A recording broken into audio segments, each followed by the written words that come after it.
Hey y'all, it's that girl who wears red coming at you with a makeup video. So yesterday, I filmed it.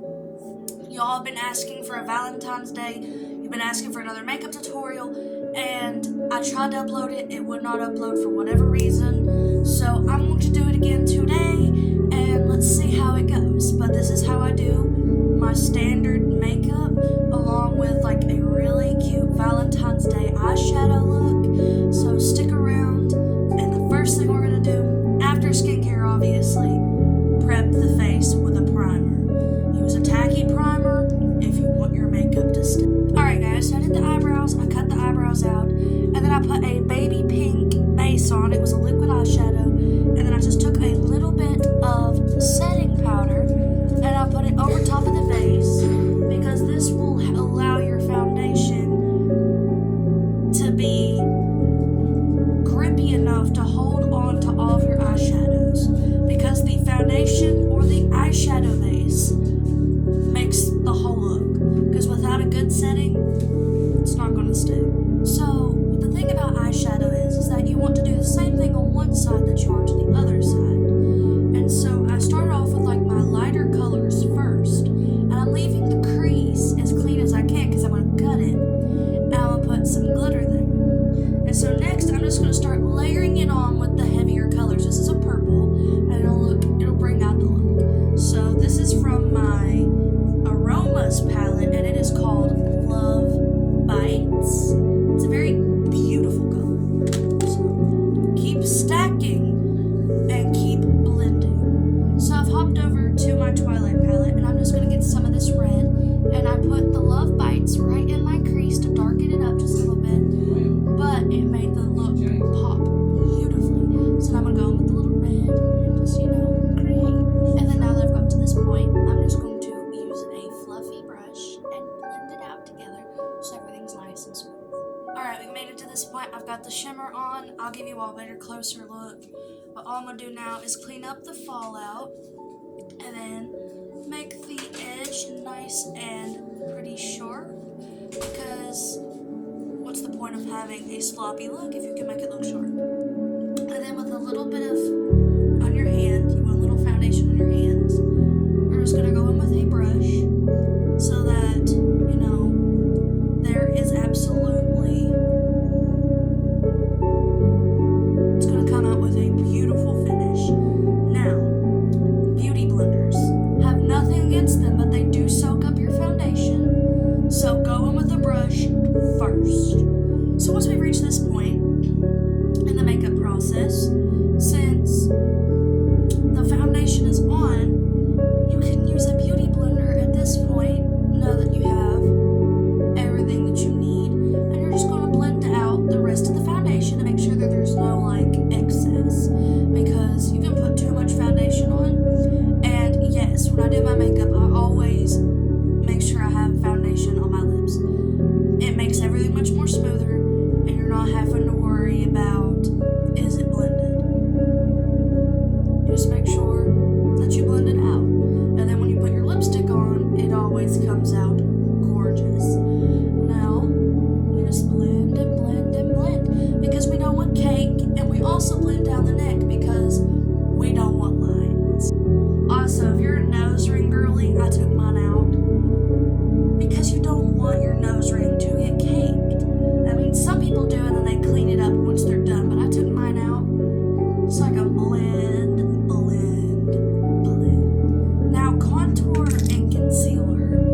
A lot of people do theirs differently than I do, but I just make sure that I follow my cheekbone on both sides, and I make sure it's my cheekbone, and I just make sure that it's all, I like heavy contour, because that's just the person I am. I like it to be heavy. You can do it however you feel is necessary for you, but I like heavy contour. Now, with that being said, I use 2 contour sticks. I use a darker one, and then I go in with like a more skin toned one to tone it down just a bit, because you don't want it to be too dark, but at the same time, you want to be able to see it. Now, this is something that you do blend out with a sponge, in my opinion.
a tinted moisturizer. I don't just slap a little powder and say I'm done. When I do makeup, I'm either doing big glam or everyday glam. If you all want everyday glam, put that down in the comments. I'd love to do it. So now that all of my creams and contour and foundation is all blended out, I'm going to go in with a hydrating mist. I normally do this after my powders, but I watched a video that was like really touching to me that was like, if you melt the creams before you do the powders, then you melt the powders, it's all going to come out 10 times better. You also go in and you do another blending while your face is still wet. So I love to watch makeup videos just as much as you like to watch me put on my makeup. Alrighty guys, I'm back. So after I powdered everything down and I've gotten everything super cute and nice, there's one thing that I've never done in makeup because I've never liked it. Now I'm going to try it for you all. For some reason I've just never liked it because I've tried it before, didn't like it, and then I never did it again. So blush. I know that everybody's like, blush is gorgeous, but I'm just like not a blush person because I feel like it's just a little too much. So I will try a little bit of blush for you all, especially since it is a Valentine's Day look. And take a little bit of a powder brush and just blend it out. And then once that's done, I'm going to spray it down with my mist and I'll come back. Alright guys, so this is the last step I'm going to show you on camera, but then I will come back and then show you the final results. So once you have your face sprayed and all the cake is gone, then you're going to go in with a brightening powder and you're just going to put it right back in under the eyes. Yes, while the mist is still a little bit damp. Alrighty guys, now this is a Valentine's Day look to remember. So, this is how it looks. I put back on my beauty marks. Some people don't do that, but I've noticed that if you do, it looks cuter if you put them back on. So, how we like in the pink and gold. I even did eyeliner. I've never done eyeliner. It's never been my thing. I've done bottom eyeliner before, but I tried my attempt at a baby cat eyeliner, and I think it looks cute. So, the pink and gold with a little touch of red as just a beautiful Valentine's Day look. And then I always have my signature red lipstick on, per usual. Alright, I'm that girl who wears red. I love y'all. I'm signing off. Tell me what you want to see next down in the comments.